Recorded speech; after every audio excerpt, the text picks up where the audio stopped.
আজকের ব্লগে তোমাদেরকে খোঁজ দেব কলকাতার বেস্ট ইয়ামি ইয়ামি মাটন হান্ডির। সো আমরা চলে গেছিলাম চম্পারন হান্ডি। এটা হলো জাস্ট ক্যান্ডরটা পেরিয়েই, তারপর অর্কিড ইন্টারন্যাশনাল স্কুল আসে, সেটাতে পেরিয়েই হলো চম্পারন হান্ডি। তোমরা রোডের এক সাইডে দেখতে পাবে, বা তোমরা ম্যাপের সাহায্যেও যেতে পারো। আমরা যখন গেছিলাম তখন বাজছিল দুপুর 1টা, তো ওদের তখনও প্রিপারেশন শেষ হয়নি।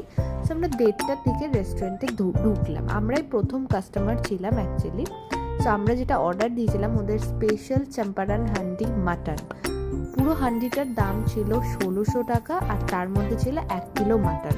তবে আমরা ঠিক জানি না যে এটা সত্যি 1 কিলো আছে কি না, বাট মাটনের যে টেস্ট, এরকম আমি মাটন কোনো দিন টেস্ট করিনি। সো যারা মাটন খেতে ভালোবাসো অবশ্যই না দেরি করে চম্পারন হান্ডি কিন্তু তোমরা ভিজিট করতে পারো। আর এটার সাথে কম্বিনেশন হলো একদম প্লেন রাইস। ওরা অবশ্য রুটিও নিয়েছিল, কিন্তু আমার রাইসের সাথে অসাধারণ লাগলো। আর 5 জন মিলে আমাদের বিল হলো 3000। তার মধ্যে ছিল স্যালাড, রুটি, সাদা ভাত আর 1.5 কিলো মাটন। কম মানুষ থাকলে 500-250 মাটন থালিও নেওয়া যায় এখানে।